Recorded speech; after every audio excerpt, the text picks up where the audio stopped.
Oh man, Mickey, we really lost that one. If only I was back in human form, I think we would have won. Well, maybe we can keep you gone forever, Jeb. Hey, that's not much. Yeah, that's not nice, Mickey. No. And see if we can just get rid of you permanently. No. Ah, look, I'm back. Crap, didn't work. Thank you, Mickey. Oh, boo. So, that was Spirit Island, as you all saw. We got destroyed in that one. That was pretty bad. We got wrecked. In our defense, we only played basically the learn how to play version of this game so far. That being said, and I think Jeb agrees, after we played the little first one, we were like, wow, this is awesome. Yeah. We played the first one and we were like, this is so much fun. And then when we were deciding about what to play for this video, we were like, okay, we'll add in a little bit of the extra elements to see how it works and how that changes the game. And to show, like, I mean, not everybody wants to see, you know, like, okay, most people that have gamed a little bit can get through an intro by themselves. So let's throw in a couple things so that you learn how to keep track or, you know, watch it, whatever. But I think both of us were really surprised at and that is literally what the book says is the easiest first thing to add to the game, and we got the level wrecked. One of that. We got wrecked. Yeah. Now, granted, we still played Easy Spirits. We did Easy Spirits. We added the Prussia card. Right, but there wasn't anything that said we couldn't have played more complicated Spirits, and maybe that would have helped in the game. I don't know. Can't speak to balance too much since, you know, we grabbed the game and went for it. So can't speak to that, but what we're trying to convey is that, like, from the learning thing to even the first level, the game explodes pretty quick, or at least that's our initial impression of it. Yeah, because compared to like just the basic game, what did we do? We added the Blight card. I call it Blythe. Jeb calls it Blight. Jeb's right. I can't stop saying it. And then, what was the other thing? The initial setup, we added 2 towns. That was all that was added from that Prussia card. It's kind of huge, though. It was 2 towns, and then the flag for all those number 2 invader cards. And there were so many of them. I didn't realize how many. And that was so huge difference in the game. And the Blight card was so huge once it flipped over, too. That is ridiculously hard to, like, resource manage, so to speak, once that happens. Trying to make that decision on, oh, I have to lose something, was terrible. And we did not do very good island control. I have all kinds of thoughts spinning in my head now on how to, like, try to manage the board. Right. Because I think we tried to play it too much like the first time. Oh, I'll go over here, take care of this, and go over here. Right. And not as big a picture as what we had going on. I just know when that coastal card flipped and we had to defend 9 places, I was like, I don't think it's gonna happen. You guys didn't even see it. Like, when we played the first time, we made it to the level 3 invader cards. Then they start hitting 2 different spots at the same time. Coastal's bad enough, but then when you know that it's going to be at least a double thing every single time, it gets really nasty. And we didn't even get there playing this this setup that we played right now. If you can't tell that we're excited about this game, you're crazy, because we'll just right now just start it with big thumbs up from me. Yes, big thumbs up for me as well. Like, so glad I kickstarted this thing. Is it over there, Jeb? This thing? Yeah. That's the expansion that came with it. It adds, like, animal stuff, tokens, and what's it add? 2 invader board extensions, 2 some more scenarios, another adversary. You get beast tokens, wild tokens, strife tokens, and disease tokens.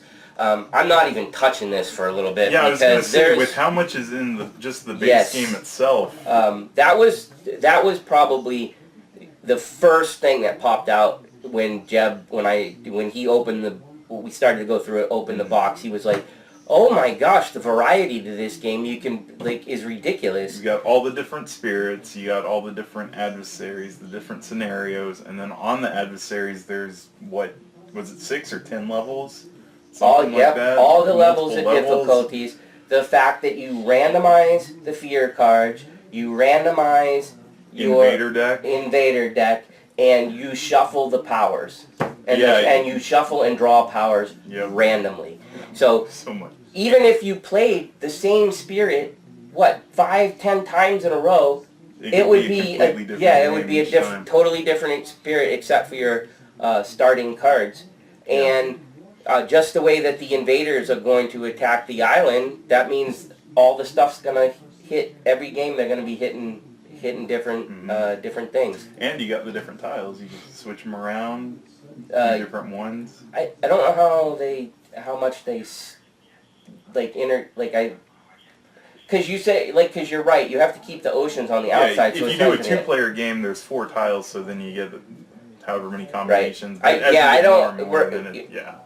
And then there's the other side of the tiles, which we mentioned a little bit, where it has the more thematic looking part of it. So, and as you could see, and maybe after a few plays that would be easier for us, but as you can see, it's definitely a co-op that you're not going to just breeze through. If you are going to be able to breeze through it, then you should certainly be able to get it to a height where it ends up being difficult and one of those games where it's like, oh my gosh, we're right at the end here. During the intro that we played, not the one that you just watched, but when Jeb and I were learning the game, we almost ran out of invader cards. Even though we won the game, there was 3 left? Two or three left. Yeah. So we only had two rounds to play before we would have lost anyways. And that was what we just told you we thought was relatively easy. Easy's not the right word, because we could see all the potential of the way that everything populates.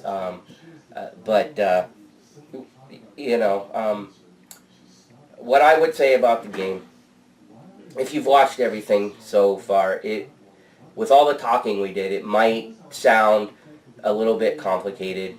It is.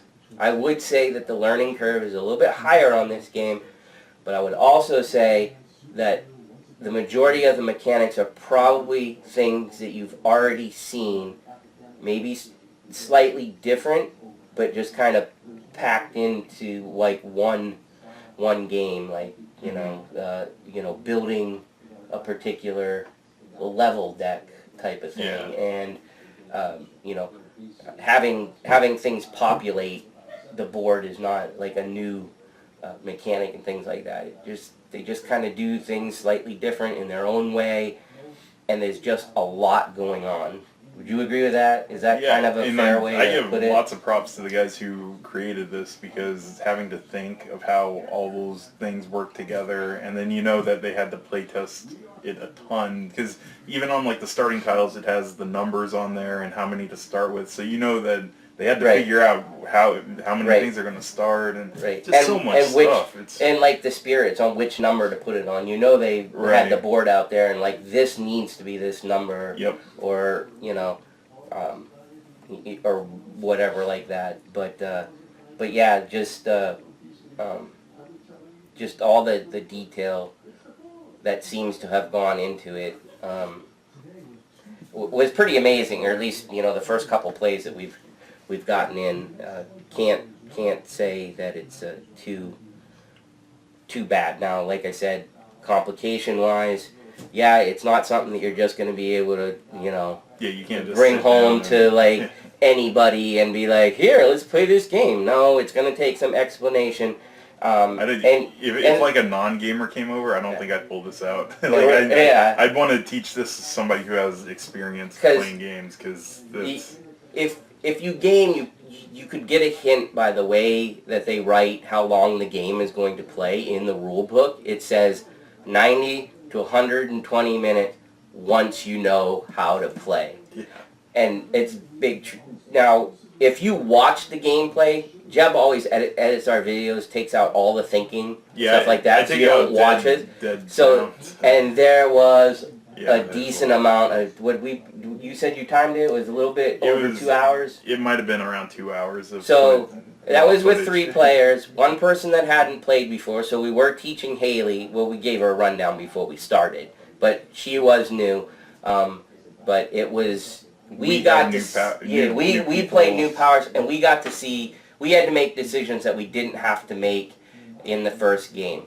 I cannot stress enough, even though I said it a few times in the intro, to play what they tell you to start with. Definitely. This is something where you don't just, I wouldn't just bring it and be like, hey, let's play this if you're meeting with a group of people. No, this is something you need to sit down ahead of time and actually like walk through it. Yeah, somebody in the group needs to have played the game. And if you're busting it out with your gaming buddies for the first time, again, I know that there's some games where you're like, I just don't even want to bother with if you've, to start it. There's enough mechanics and enough things, in my opinion, you should see before you even throw in the little extras. On top of that, even if you get it really, really quick, I think you'd probably be able to start formulating a little bit of a strategy if you're, I wouldn't call myself a great strategist, but now that I've seen a little bit more complete game and I've played 2 different spirits, I kind of have I feel like the guy that I just played, I shouldn't have been just shooting out like I was. I should have been just defensive. I mean, even though he is a defensive guy, but I should have been just raking on the defense. Right here, just barricade. Nothing's coming in from behind me and nothing's coming in this way. And then just creep out slowly. I think. I don't know. Because I haven't played it enough. But I want to play it some more. Yeah. And I should let Jeb talk a little bit. You're saying good stuff. Jeb doesn't like to talk. No, I don't know. My brain's kind of fried because of that game. See, he's doing the same thing I was. Well, I was sitting there. I was like, dummy. All he did was I want to play 5 cards. Oh, halfway through the game, I have no money. Oh yeah. Oh, I need to get my cards back. I have no money. That water spirit, it spoiled me because you could place 2 of your thing when you choose that option. And when I played for the first time, I was the water spirit, and I got almost all my presents out on the board, and I was able to play 4 or 5 cards, and I had tons of money racking it. With the guy I was playing with, I don't know what I would when I saw that he added fear to the fear pool. I was like, okay, that might be his strategy. So I tried. Well, I think it was some of his strategy, but I also think that you really need to figure out how to work together. With the other spirits, my mind was kind of wandering, and I had some cards that it helped if I were close to Dawn or Dahan and could either bring them in or whatever. And Haley, and it was her first time playing, so she didn't really understand. One of her cards, unfortunately, she didn't realize what it did until way too late in the game. But she has a card that actually brings new Dahan into the game. That would have been so huge because she was firing across the board. If she could have got close to me, we really could have set up a fortress. Or I think. I don't know.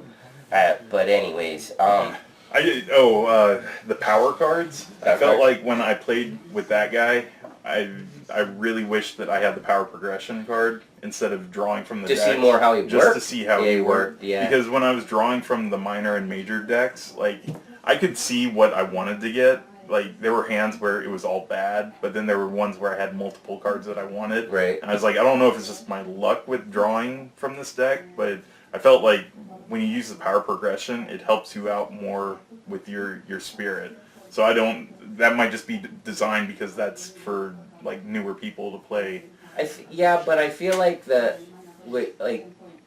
because it's not spirit specific, it's color specific. No, it is spirit specific. Oh yeah, but for the, I said that wrong. But it's only for the easy is what I guess I meant to say. Not Right. I said it backwards, but I meant to say Yeah, so it is for only the for the so easy once ones. you get to the moderate to the more complex spirits, they don't have progression Right. cards. You got to figure it out. Yeah. But yeah, like Jeb said, we could have used those, and I agree with him. I wouldn't have mind seeing what mine. Yeah, that Like, might be something that you do is Yeah. every time you try a new spirit, if they have a power progression, you should at least give it a shot before you try to do the other way. See how it all falls into place. Yeah. Even though the starter cards give you a pretty good idea. Yeah. You know, design-wise, we touched on, like, the buildings, like, having the same amount as damage that they do. You know, island was pretty clear, and, you know, it got crowded pretty Oh yeah, fast. it got really crowded in this game. I don't, it was just more, it was a pay attention thing. I don't think that it was, I don't think it was too small. Don't reach across the board, because I made that mistake. I reached across and I knocked something with my big clumsy hands, and I messed it up, and we had to figure out. We figured it out. It was okay. Just a warning. Jeb was not being patient with me. I was fiddling with something, and he was like, "I'm still waiting for Mickey." And so he reached across, knocked my presents. Yep. Anyways, Yeah. yeah, that's a good point. Let's see. What else would you say about this game? Since I already know that we like it, I guess we can. People who don't like it. This is not an easy game. It's not like put your brain on cruise control kind of game. You've got to think. So if you're not in the mood to play a thinking game, then you don't want to play this. I think we don't usually have too much problem when we play. We don't have a big game group or anything. Most of the time, it's me and him, maybe another friend once in a while. But my point is, usually when we play, we don't have anybody with our little group of people. When we do have other people, that's a big alpha gamer. Mm-hmm. This may lend itself to that. If you have somebody that's just really quick and can see like that kind of thing, if they and then figure their being own like, stuff out, and they're looking at your stuff or yeah. whatever, and being like, well, if you do this, this, and this, and this, and then I can do this and this, and then she can do this and this. I personally, with what we usually play, don't see it being a big problem. Mm-hmm. I guess if you have a super smart person, they might be able to see stuff. I would say that there's almost too much going on for an alpha gamer to. The biggest thing I would worry about in that case would be somebody just like bullying. I need to have this happen. Right. When it's a co-op, no, you don't. You need to save the island. Yep. Because one spirit dies, everybody. Right. Yeah. Now, I mean, if he's about to lose his last presents, okay, I get what he's saying. But I think it could be, but I think you're pretty safe from that aspect. Yeah. Again, Jeb said it's complex. If you don't feel like taking some time to learn something, and you got to take time to learn it. You got to take time to learn it. You got to take time to play it. You got to take time to play it. It's not a short game. And then you got to take time to teach it. Yes. Neither of us have ventured into the solo version or what else. Rule book is pretty solid. Might have changed. I might have changed a few things, but to me it was definitely one of those things where when I read it through, then it was easier, and I could see more of why they did it like they did. They basically separated it into here's the stuff, here's kind of the setup gameplay, if I remember correctly, and then here's key concepts. Yeah. So you would see stuff earlier that you're wondering about, but if you're patient, you're going to get to it.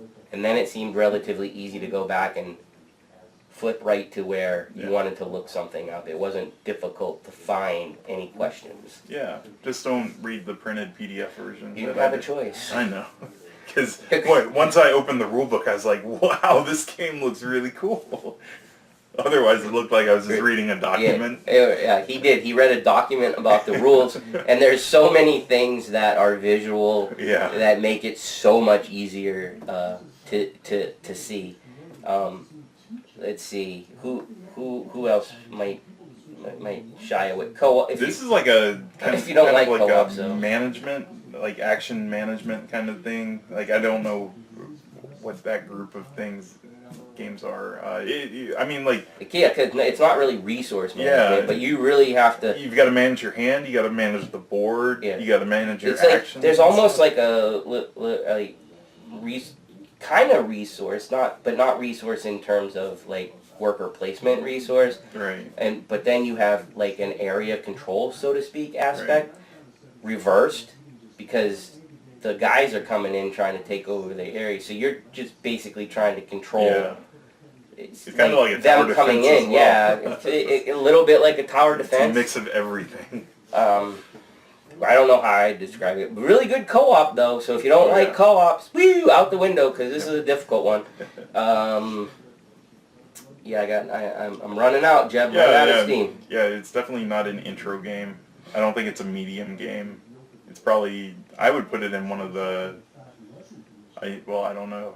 I would put it upper medium. Yeah, I wouldn't medium. get it in. It's not super difficult. Yeah, I wouldn't put it into hard. I wouldn't put it into like Twilight Imperium type of range or anything.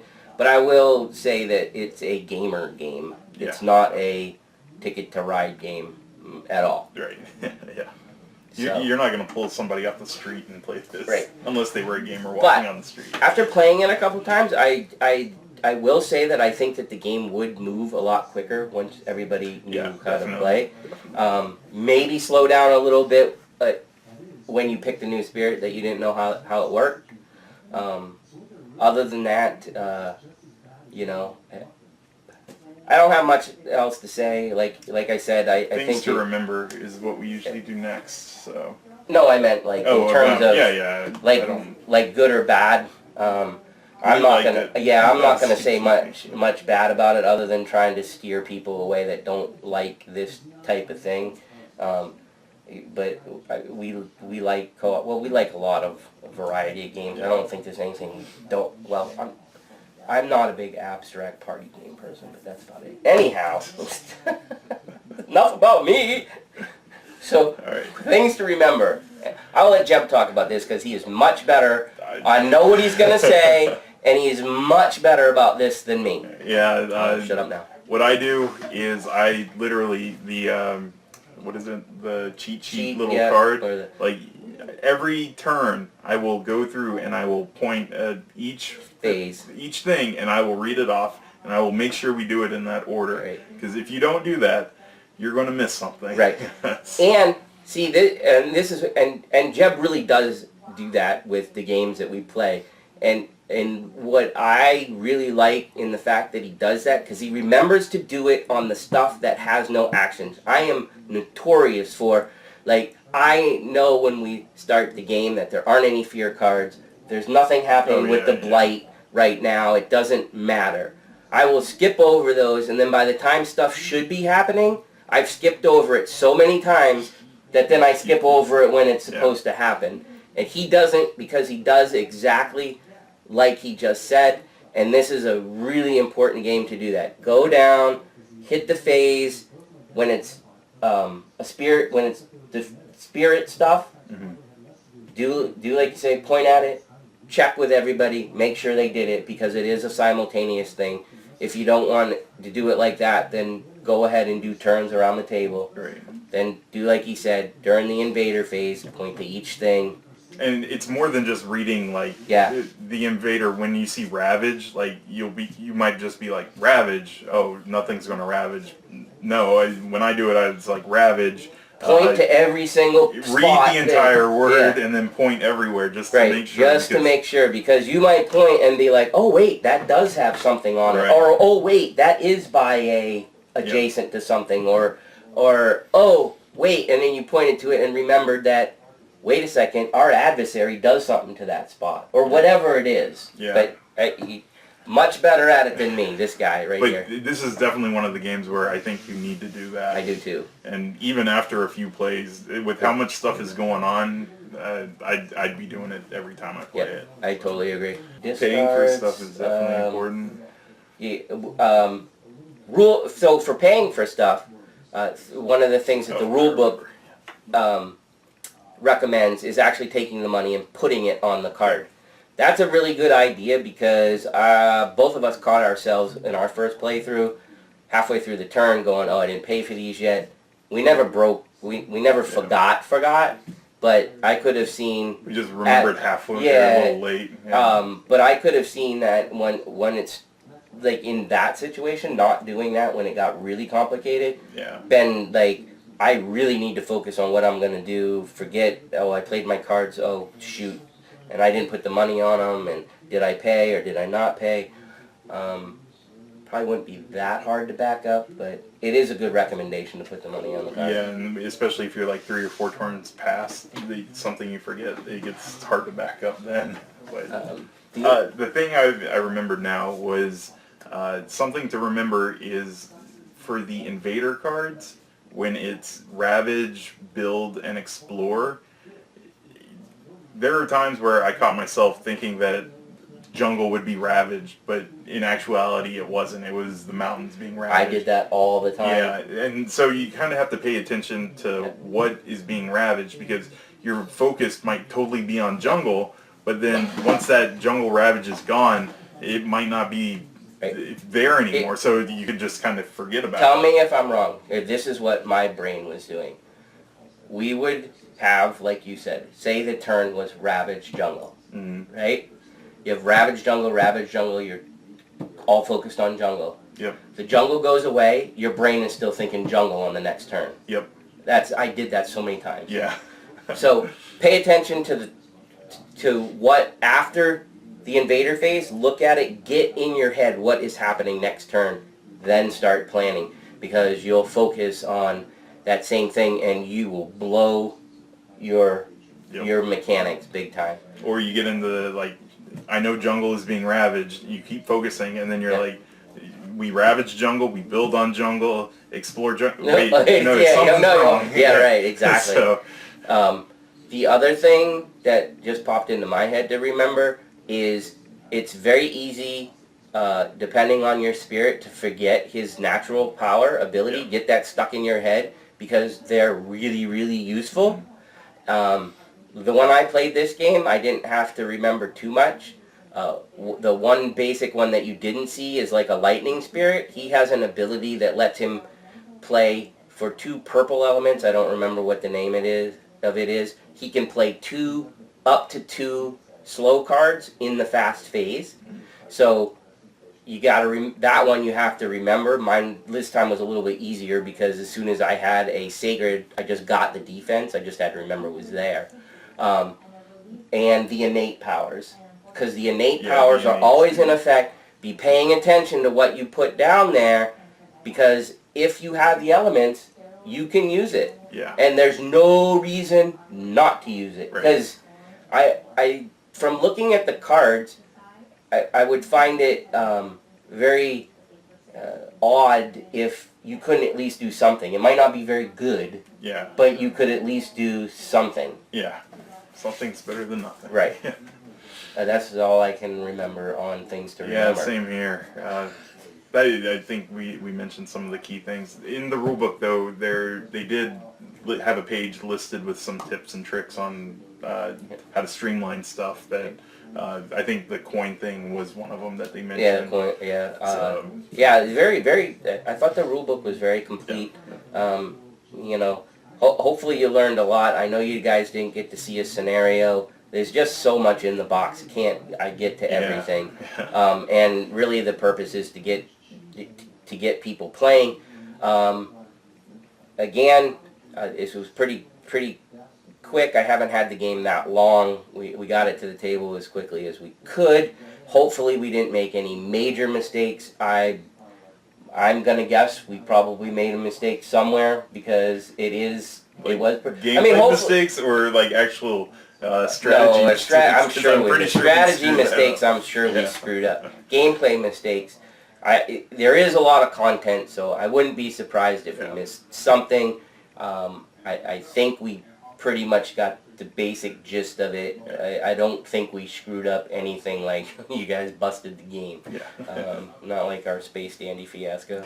But anyways, alright, I don't have anything else to say. If you guys have any questions about the game and you want to ask us, go for it. Just leave comments.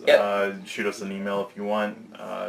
And if you enjoyed the video, we'd be very appreciative if you check out our other videos Yep. and subscribe give to the us, thumbs up, like give the us thumbs as well. up. Yep. All that stuff that all the YouTube people say to Right. do. Yeah, But do it. hey, we'd like your feedback. So if you have any comments, questions, concerns, or suggestions on things to do, hopefully none of them are turn Jeb into a tiki head again, because I didn't enjoy it.